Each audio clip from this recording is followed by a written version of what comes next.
Hi, everyone. Welcome to Social Chats episode 39. I'm really happy to be joined today by Anastasia Chomlack. She is a photographer, an educator, a mentor. I urge you to go visit her account, Anastasia Whistler, on Instagram and anastasiaphotography.ca, as well as Whistler Wedding Collective. You will be blown away by her content. Just before we start, we'll talk about photography, about Instagram, about engagement, flat lays, techniques, pro tips, and so on. But before we start, quick note about Social Chat. Social Chat is a show that Heather and I have put together in order to connect leaders in their industry with business owners. What they do works well with social media, and we hope this show will help you keep busy, be inspired, and be educated. The keynotes will be saved on our website at keepitsimplesocialmedia.com under online learning. You'll see social chats. All the links will be there, and also on our YouTube playlist, social chat under Keep It Simple Social Media. So without further ado, I will split the screen. I'm sorry if I'm pixelated. Thank goodness Anastasia isn't. And so here we go. There she is. Welcome, welcome. Normally I have the applause and I forgot, so I'll just applaud. Welcome to our show. Thank you. I'm so happy to be here.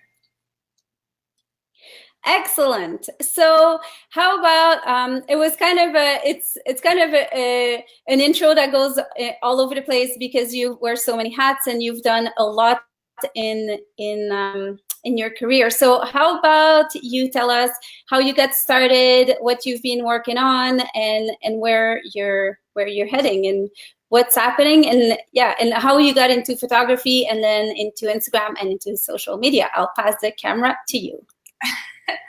I feel like that's going to be a long story, but we'll try and go quickly.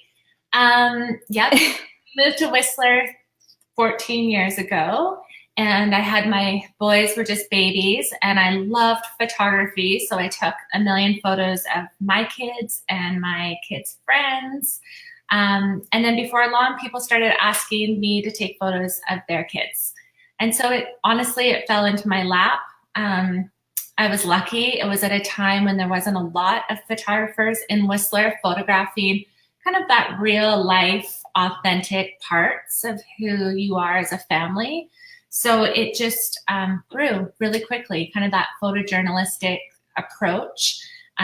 We started with a day in your life and basically would just come and I'd photograph you making pancakes in the morning or going for a walk or a bike ride, whatever real life looked like. And I think that's kind of marked my career, is really trying to seek out these authentic moments and capture them for people. So it wasn't long after I photographed families that I started to get asked to photograph weddings. And I brought that same approach, just capturing things just as they are. I don't believe a wedding should be about the photos. I don't think it should be set up. I think we should come in like flies on the wall and capture all of the moments that just naturally happen in a wedding when loved ones are together. So that was weddings. And then more recently, I've just had opportunity to speak into women entrepreneurs, people who are just starting their business, sharing a lot of what I wish I'd known, sharing a lot of my mistakes as I journeyed through this process of being self-employed and balancing life and family and all that entails. And so I kind of find myself in a place right now as a mentor and a teacher. Probably started with the Whistler Wedding Collective, which is a collection of women who I have the opportunity and honor to help mentor as photographers in the wedding industry. And then that quickly became helping local bakers or florists. And then that is now into all other aspects of women entrepreneur. And the big topic is always Instagram. How and what and why. And I think as moms especially, our struggle with the balance of it, not being on our phones all the time. So I'm trying to create some workshops just to help people facilitate and walk through, be strategic and intentional, but not overwhelmed. So that's kind of where it's all landed. So yeah, a million hats and hands in a million places, but really enjoying this process and journey. That's so great. And I think, so you mentioned Instagram, and that's a big part of your business right now. And I was wondering, when you so what would you suggest for Instagram? A lot of people are taking photos with their phones, and I'm asking that because it's interesting to have your feedback as a photographer. Do you, I mean, the phones that we have are getting better and better. The cameras are getting better and better. Would you still recommend for someone that really wants to consider, you know, taking Instagram to the next step, to invest in professional cameras? Or what's your recommendation for that? Yeah, you're right. The phones are getting much better. They're scaring me. I think they're going to put us out of business soon. They're excellent. And I think that you don't need to invest in a camera anymore. I think the upgraded phones take beautiful, beautiful images. And unless you are a photographer, then I think absolutely as a photographer, you need to have professional photos that are taken on your regular camera. But for any other business, I think that your phone is fine for photographing those moments in your life. Your product, I think there's lots of little tips and tricks that you can get to make those iPhone photos even better. But where I do recommend is that business owners invest in a photo shoot, maybe once a year, where you get yourself photographed, you get your product or your service photographed, and then you can kind of place those into your feed in the midst of your own photos and really create the full package. Oh,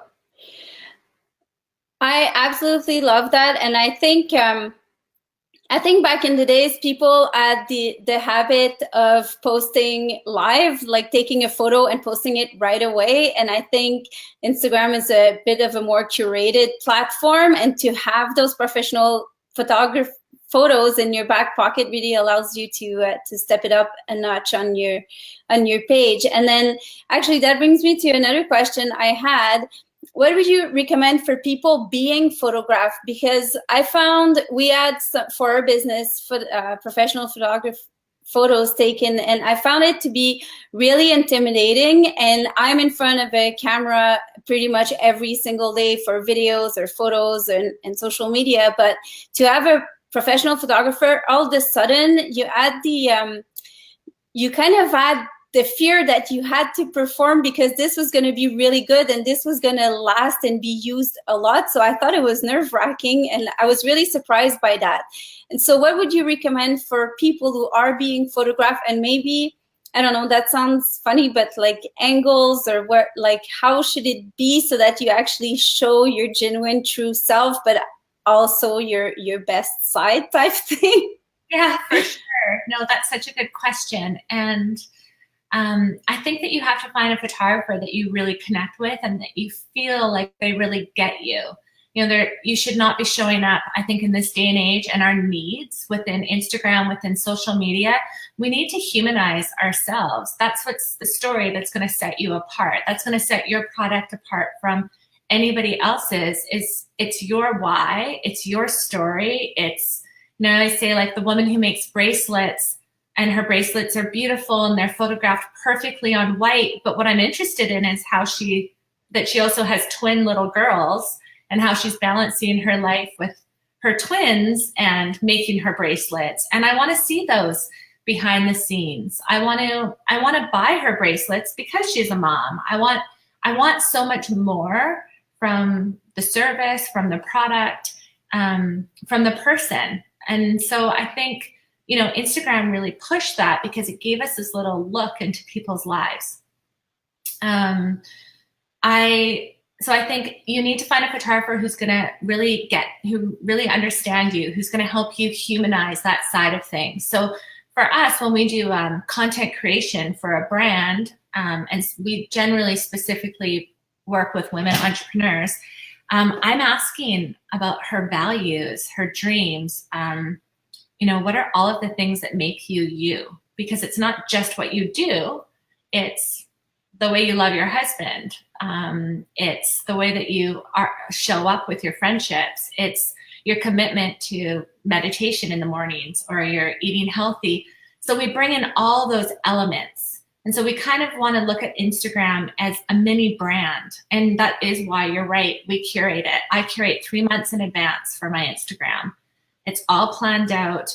And then within every grid of 9, I want to see every part of who I am show up there. So for me, that's showing a wedding photo, showing a family photo, showing my family, my love affair with our back forest and the walk I take every day or try to take every day.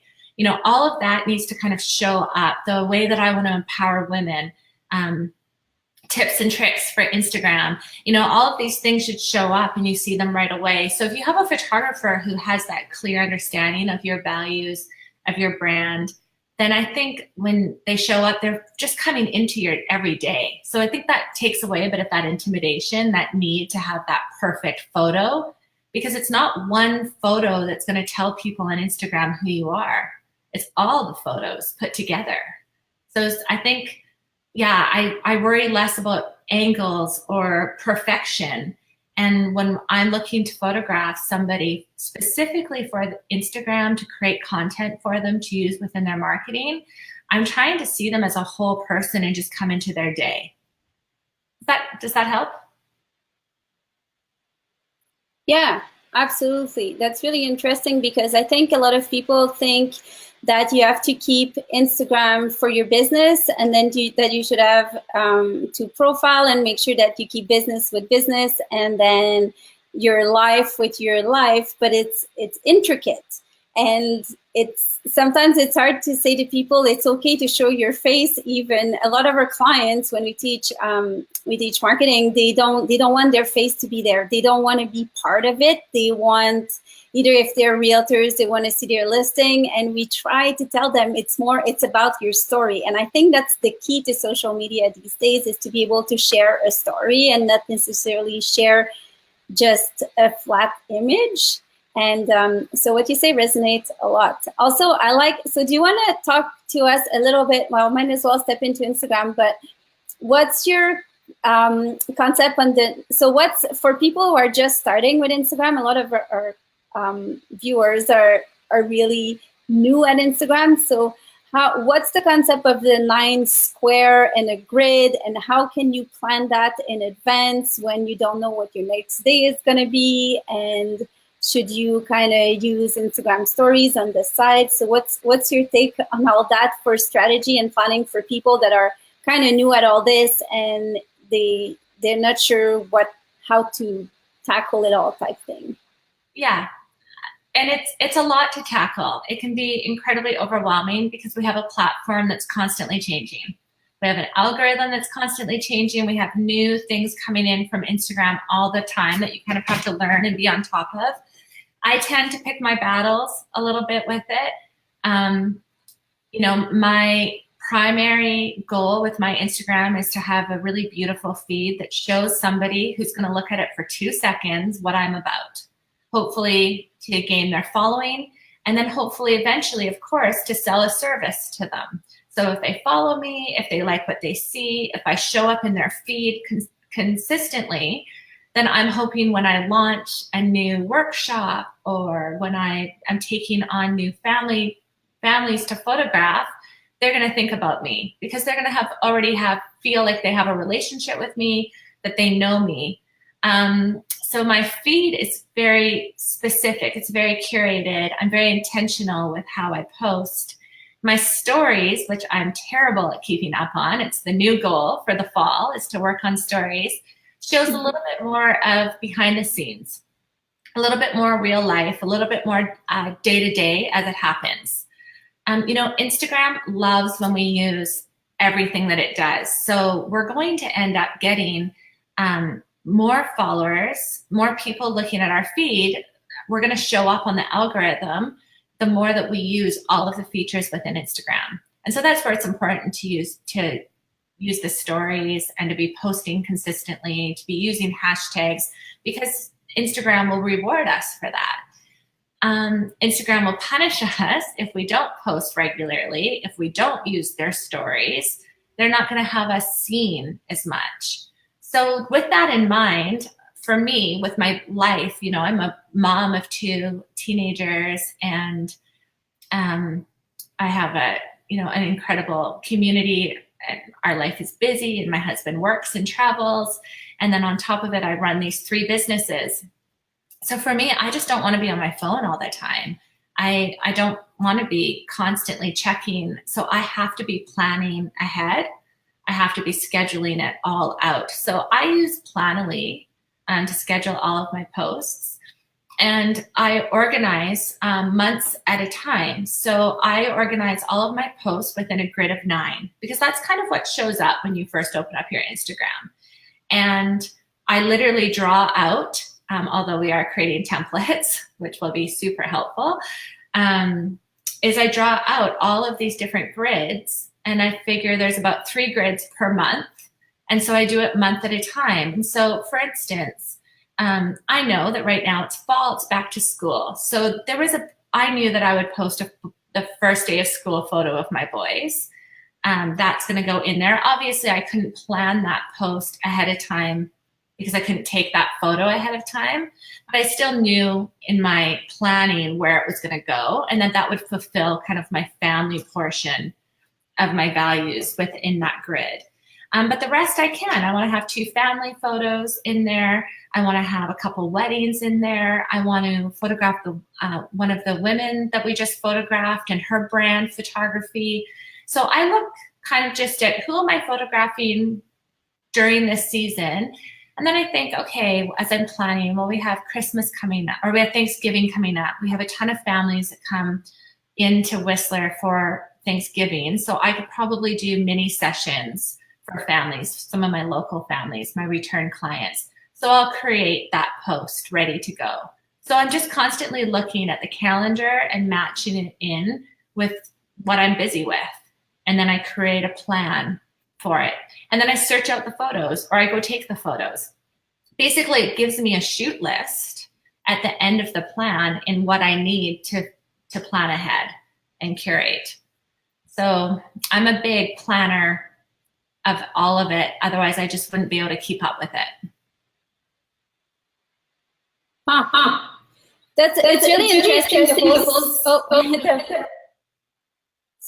The strategy point of it, because we hear over and over people saying like it's overwhelming, but we like to say if you have a plan, it's not that overwhelming, because you know where you're heading and you know what to look for when you're out and about. So you know that if you have this and that coming up, that you should be taking photos that will match that, or start creating content. We do lots of the people we work with do blogs, or they post more on Facebook, where they write a lot more text sometimes. And then so if you have an idea with your content, you know where you're heading, and make life so much more easier. Now, I was looking on your website and on your different platforms, and lots of the people we work with do blogs, or they post more on Facebook, where they write a lot more text sometimes. And then so if you have an idea with your content, you know where you're heading, and make life so much more easier. Now, I was looking on your website and on your different platforms. The people we work with do blogs, or they post more on Facebook, where they write a lot more text sometimes. And then so if you have an idea with your content, you know where you're heading, and make life so much more easier. Now, I was looking on your website and on your different platforms. The people we work with do blogs, or they post more on Facebook, where they write a lot more text sometimes. And then so if you have an idea with your content, you know where you're heading, and make life so much more easier. Now, I was looking on Whoa. Hi, this is going all sideways. Can you hear me?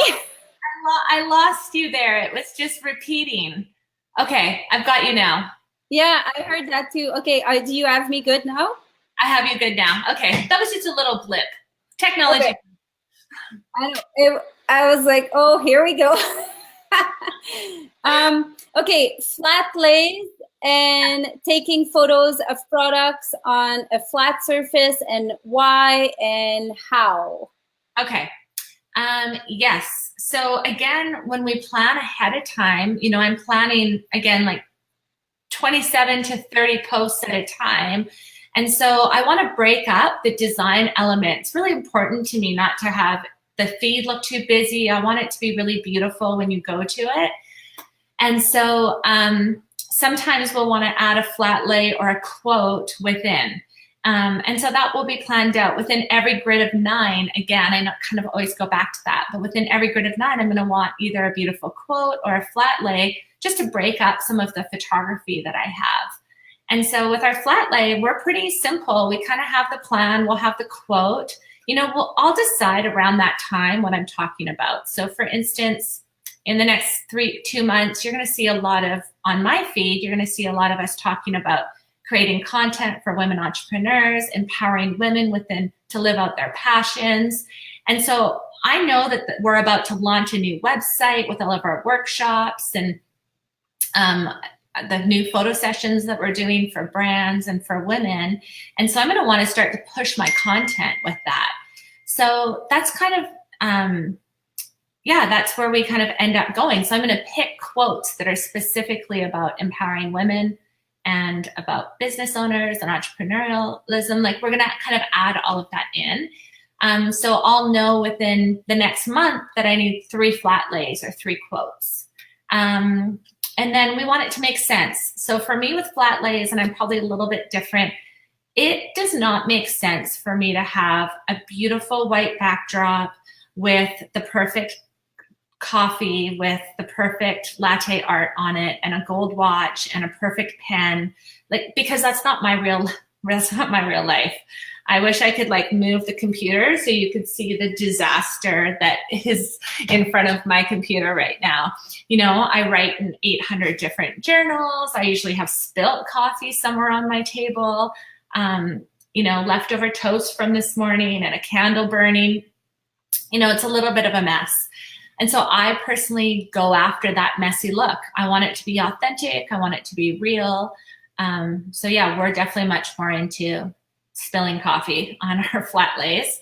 When we're setting them up, I take real things from my office space to keep it authentic. I don't go buy or pretty things that I wouldn't use.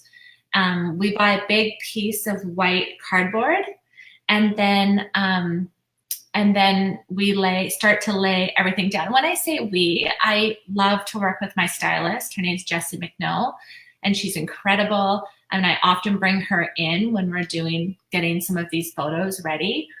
And so we'll just start. We'll start with the quote, and then we'll just add pieces from my kitchen, from my office. We might move a plant, but we're trying to make it as realistic as possible. And then I take that flat lay and I pull it over to natural light, to a window, and start taking photos. And all of my flat lays, I use my iPhone to photograph. This is so great to hear, because it's going to be a lot less money in investment. I know. In investing gear. What phone do you have? I think I have the 8. I don't even know. I have a big, it's like the big 6, 8 plus maybe. That's horrible. I don't even know. We got a free upgrade and handed it to me. You know, I'm not big on gear. I'm not big on all the bells and whistles. I never have been. I've had the same camera for the last 6 years. I think you can do a lot more with what you have than you think. That is great news. I love hearing that. Is there any apps that you use for editing? Yes. I love VSCO as my editing app. That really works for me because it has a little bit more of a filmy look to it, and I really love grain in my photographs. Again, I'm always after that really authentic, real feeling. I want to feel something when I look at a photo. So that's kind of exciting to be able to have an app that you can do that with. And then there's another one called A Color Story and another app called Snapseed. And a lot of my clients have found that they really love those. They're going to give you a little bit more of that clean look, that really crisp white background. And then I think the big thing with filters is to stay really, really consistent. Just always use, maybe don't use more than 2 or 3 different filters. Make sure that the filter matches kind of your brand idea of what you have. And yeah, just don't overdo the filters. This is we love VSEO too. Do you kind of lock in a certain, because for those who don't know, VSEO has a ton of different filters that are available, like pretty much the whole alphabet, and then you can edit, like do custom edits as well. So do you use a specific series and like stick to that series to keep it consistent, or do you play with different settings? Yeah, I generally play with the settings. So I'll pull the exposure up to lighten the image a little bit, especially if I'm shooting in my house. And then might use a little bit of contrast or clarity, and then I'll add a ton of grain. And that's pretty much my process with each image. Yes. So I keep it, but then I keep that very simple because that's on brand for me. So the brand, yeah, for me, I want the images to look like what they really did look like. I want it to be as honest to the image as possible. You know, I don't want there to be, for them to look old or too trendy. I just want it to look genuine. Yes, that's great. And they're fun. Snapseed is getting, I think it got a big revamp not too long ago too, and it's a really fun one. And I think it's an easy one to start with as well for a lot of people starting up. And this is free. SEO, you have to pay a bit, but Snapseed is free, and it's really mind-blowing what you can do with it. So okay, we only have a couple minutes. I really wanted to pick your brain on, I hope you can hear me fine, but for people that are starting up in business, what would you like to say kind of to yourself like 10 years ago that you wish someone would have told you, like something that you've learned that really is something you'd like to share to new business owners or women that are struggling and starting up or trying to take it to a next step? Yeah, for sure. I think the biggest one is to have a plan a little bit ahead of time. I know I really fell into business, and I spent a few years catching up to myself. I think having a really strategic plan, a budget, and your goals set out ahead of you is priceless. I also think that having a team, you know, bringing people on early, I think is huge. I would be entirely lost without my assistant and stylist and the other photographers who I work with and collaborate with. You know, not to be afraid of competition, just to get in with as many people as you can, share your ideas. Only amazing big things happen from that. Yeah, just to be more open, be more willing to collaborate, be more willing to share. I think that's huge. Oh, I see a question. We have yes. Do you want to answer? Yes, I'm still doing, the answer is yes. I'm still doing lifestyle photos, and I'm still doing weddings, but I'm definitely moving into more of a mentorship, and being really strategic and helping specifically women create content for the passions that they want to do. So that does mean that I do a lot of product photography, because I will come in and spend the whole day with my client and photograph all aspects of their life. So that could be their service, their product, but it could also be their meditation practice in the morning. It could be family photos later on. Just all those aspects that I feel like, specifically as women, we need to be visible. We need to show ourselves. We need to put our best selves out there. We need to humanize ourselves to separate us from the competition. So I'm really wanting to create all of that for my clients. And so it's basically a day in your life. And that will kind of includes a little bit of everything, but moving away from that typical headshot and capturing a little bit more of the full story. Excellent. So it's already been 30 minutes. It always goes by so fast. How can people get a hold of you or learn more of what you do? I think probably the best way is through Instagram. So I am Anastasia_Whistler, and that's where we announce everything. We have a new website about to launch next month. We're so excited. So we'll send all of the details through our Instagram. And then that's it.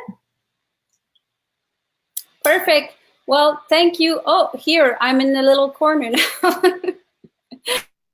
All right. It was such a pleasure. I know you're really busy and it's back to school and all that, and you had a busy summer. So thank you so much for taking the time to sharing those tips. We will be putting them on our website, and we'll be keeping an eye on your Instagram account, and I'll be tracking you down to get a photo shoot because I'm dying to get one done. It's time before the kids get too big. Thank you for having me. Alrighty. Well, excellent. All right. Well, that's it. It's already, yeah, times fly. So we are looking forward to have you visit our website at keepitsimplesocialmedia.com, and also follow Anastasia at Anastasia_Whistler on Instagram. All the links are going to be on our Facebook page as well as on our website, and the show will be on YouTube to watch as a replay, and it will be kept on our Facebook page. So thank you so much. Thank you, Anastasia, and we will see you in the next episode.